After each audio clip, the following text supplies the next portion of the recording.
सबसे पहले उस पार ब्रह्म परमेश्वर का हम ध्यान करें। सीधे होके बैठें, कमर गर्दन मस्तक को सीधा रखें, हाथों की तर्जनी उंगली और अंगूठे को मिला के रखें, आंखों को बंद करें। बंद आंखों से मस्तक में परम ब्रह्म की ज्योति को देखें। उसी ज्योति में उठते हुए ब्रह्मनाद को सुने, गुंजार को सुने। आती जाती हुई सांस पर ध्यान दें। गहरी शांति का अनुभव करें।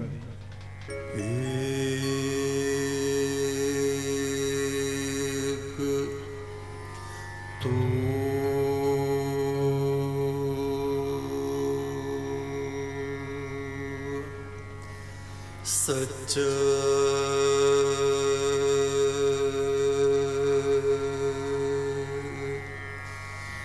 तेरा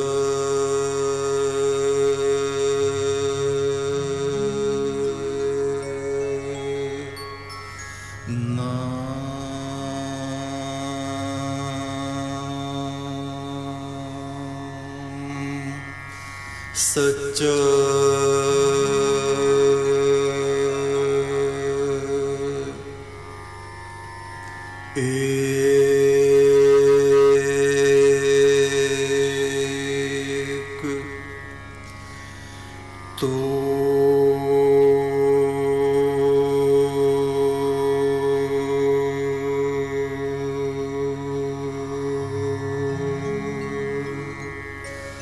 सच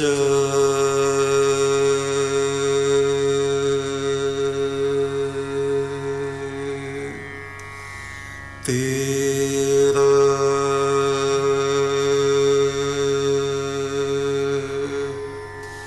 नाम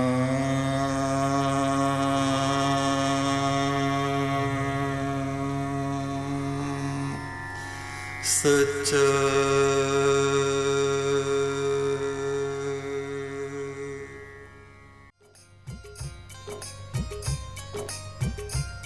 शिव ने देखा ये बहादुर है, वीर है, शक्तिशाली है।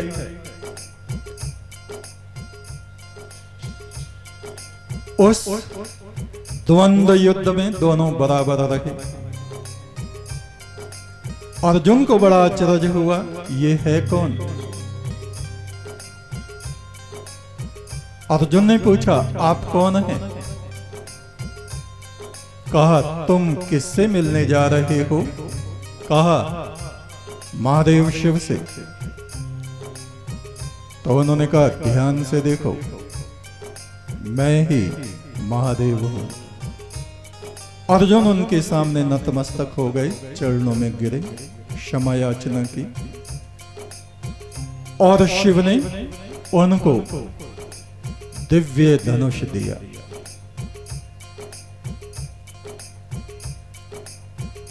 द्वापर युग में, त्रेता युग में प्रभु राम का जब युद्ध हो रहा था रावण से, उन्होंने अपने पुत्र, स्वयं तो लड़ने नहीं गए, देवी पार्वती ने अपने पुत्र कुमार कार्तिकेय को कहा, पुत्र, अयोध्या के राजा और लंका के राजा के बीच में युद्ध हो रहा है। लंका का राजा रावण हालांकि तुम्हारे पिता शिव का शिष्य है, किंतु उसकी बुद्धि में पाप समा गया है। उसने नीति विरुद्ध कार्य कर दिए हैं। तुम धर्मात्मा राम की मदद करने के लिए जाओ। कुमार कार्तिकेय उस समय जो देवताओं के सेनापति के पद पर थे, माता की आज्ञा मानकर पिता से अनुमति लेकर वो गए। और रावण ने देखा, अरे गुरु पुत्र चले आ रहे हैं। वो उनकी पूजा करने आरती के थाल लेकर के गया। कुमार कार्तिकेय ने कहा, दशानन ठहरिए, मैं आपका आतिथ्य स्वीकार करने नहीं आया। मुझको जगत जननी ने प्रभु राम की मदद करने के लिए, इनकी तरफ से लड़ने के लिए भेजा है। रावण ने कहा, प्रभु तब तो आप एक ही वार में मेरा सिर उतार लीजिए। जब शिव ये चाहते हैं, जब जगदम्बा ये चाहती हैं, और जब आप भी ये चाहते हैं, तो निश्चय ही अब मेरा अंत निकट है। कार्तिक स्वामी ने कहा, हे लंकाधिराज, तुम ऋषियों के पुत्र हो, ब्राह्मण हो, ब्रह्म विद्या को जानने वाले हो, फिर ऐसे निकृष्ट कर्म क्यों करते हो? सीता का तुमने हरण कर लिया, ऋषि मुनियों के तुम लहू बहा रहे हो, दंडक वन में और दूसरे वनों में ऋषियों पर तुम्हारे अत्याचार, हड्डियों के ढेर तुमने लगा दिए। क्या ये उचित है? रावण कोई उत्तर नहीं दे पाया, उसका मस्तक झुक गया। कहने का अर्थ यह है, हमारे कर्म ही हमें अच्छा या बुरा फल प्रदान करते हैं, कोई और नहीं। सोने की लंका को हनुमान ने फूंक दिया, सब कहते हैं हनुमान ने सोने की लंका में आग लगा दी, किंतु बात ये नहीं, सही बात ये है कि रावण के दुष्कर्मों ने लंका में आग लगाई। अगर वो दुष्कर्म ना करता, पाप कर्म ना करता, अहंकार ना करता, अपने ही भाई विभीषण को लात मार कर ना निकालता, यदि वो अपने बुजुर्गों का, बड़ों का, ऋषि मुनियों का कहना मान लेता, अधर्म पे ना रहता, पाप आचरण ना करता, तो अपने राष्ट्र सहित वो नष्ट नहीं होता। पूरा राष्ट्र नष्ट हो गया, जितना कुनबा था, परिवार था, कुटुंब था, सब नष्ट हो गया।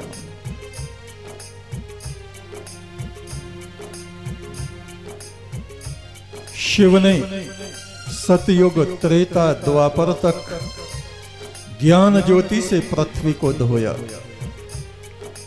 कलयुग में उनके ज्ञान से आत्मा शुद्ध और निर्मल होती है। शिव ने सतयुग, त्रेता, द्वापर तक ज्ञान ज्योति से पृथ्वी धोई। शिव ने द्वापर युग तक ज्ञान ज्योति से पृथ्वी धोई। शिव ने सतयुग, त्रेता, द्वापर तक ज्ञान ज्योति से पृथ्वी धोई। शिव ने सतयुग, त्रेता, द्वापर तक ज्ञान ज्योति से पृथ्वी धोई। कलयुग में उनके ज्ञान से आत्मा शुद्ध निर्मल होई। कलयुग में उनके ज्ञान से आत्मा शुद्ध निर्मल होई।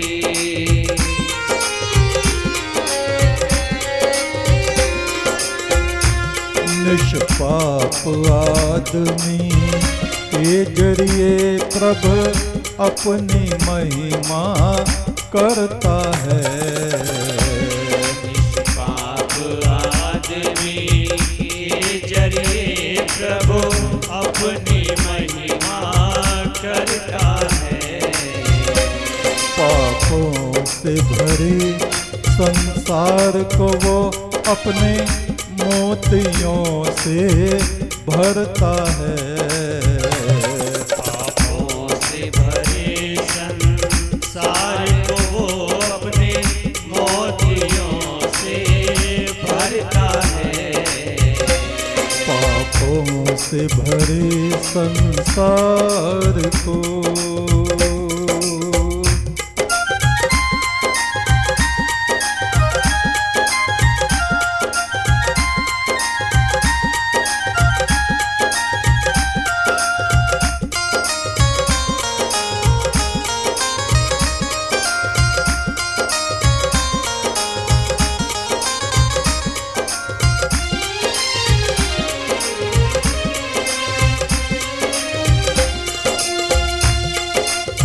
शिवपुत्र कुमार कार्तिकेय ने पूरी धरती पे ज्ञान को बहाया। कोई राष्ट्र, कोई देश, इस पृथ्वी पर जितने राष्ट्र हैं भूमंडल पर, चाहे वे अरब में हो, अमेरिका में हो, यूरोप में हो, एशिया में हो, कहीं भी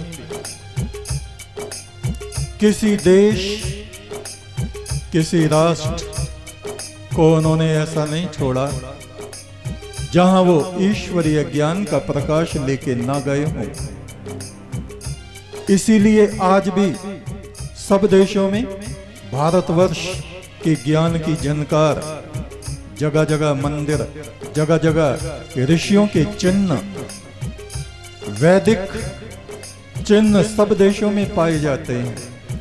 चाहे वे उनको छुपा के बदल के कुछ का कुछ कर दें, वो अलग बात है। हजारों लाखों बरस बीत गए, किंतु भारतवर्ष के वेद ज्ञान की सुगंध हर एक देश में आपको मिलेगी। हर एक धर्म ग्रंथ में आपको वो सुगंध मिलेगी। उस सुगंध को सूंघने वाली नाक चाहिए।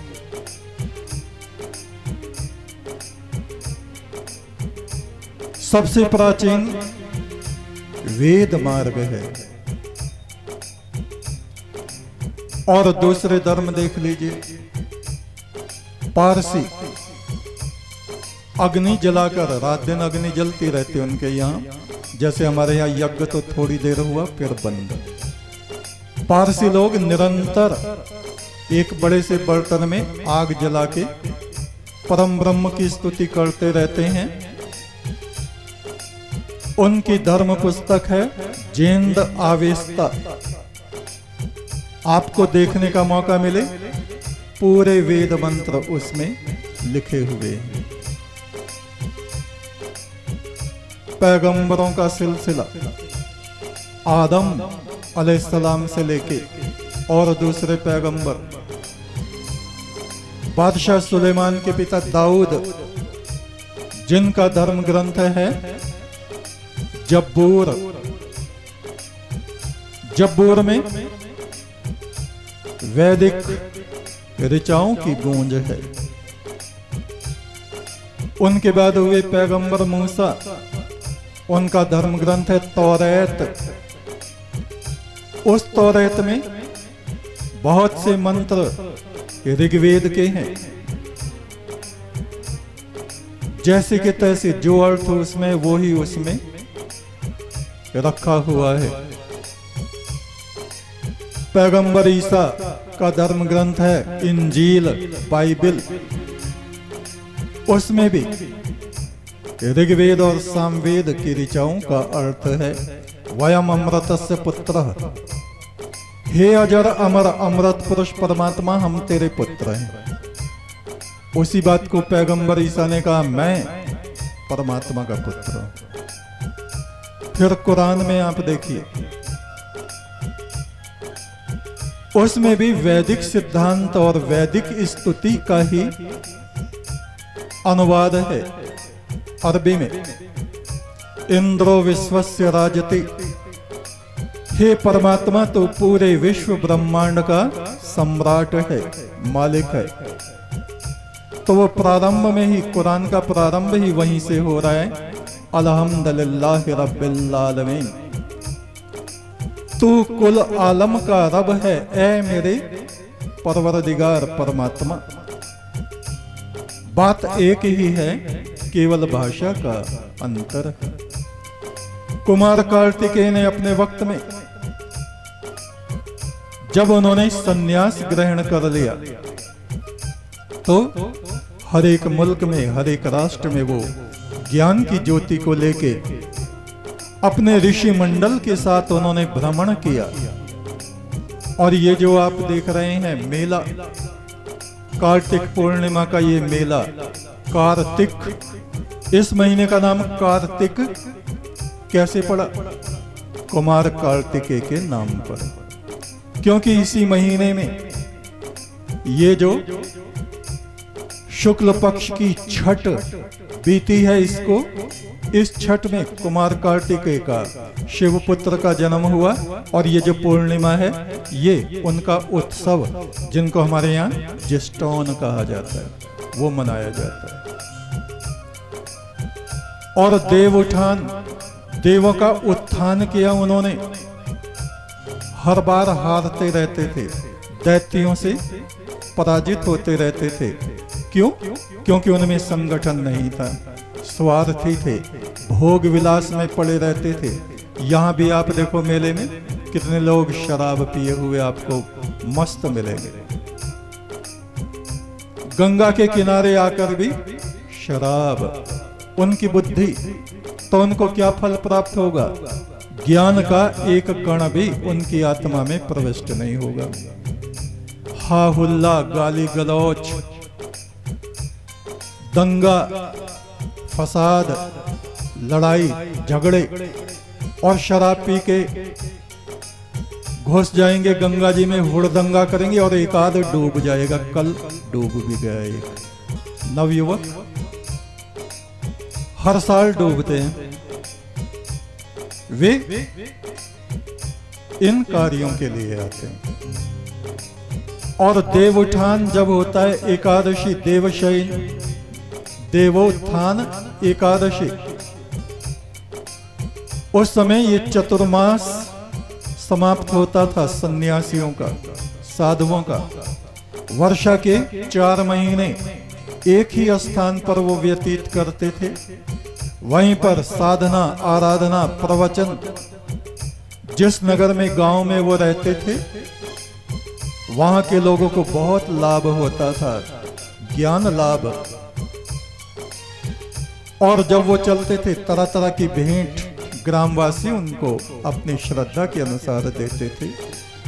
और एकादशी ये जो आई है देव उठान, इसमें वो अपने डेरे उखाड़ देते थे। चलो भैया उखड़ो, चलो देवों, अब गंगा स्नान के लिए चलो। यहाँ ये कार्तिक पूर्णिमा का मेला हजारों लाखों साल से भारतवर्ष में लग रहा है।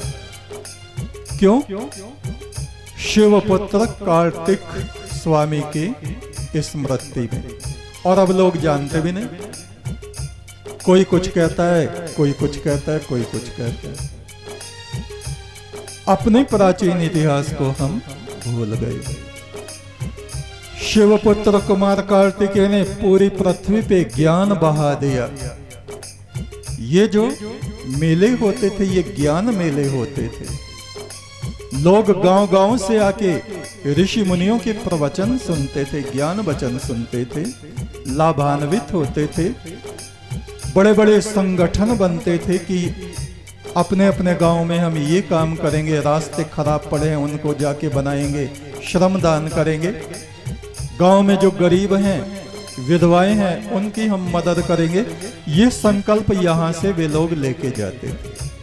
हम अपने राष्ट्र को उन्नत बनाने के लिए कार्य करेंगे, इस देश को आगे बढ़ाने के लिए कार्य करेंगे। प्रतिज्ञाएं करके जाते थे, हम व्यसनों का त्याग कर देंगे, हुक्का बीड़ी सिगरेट शराब गुटखा तंबाकू ये नहीं।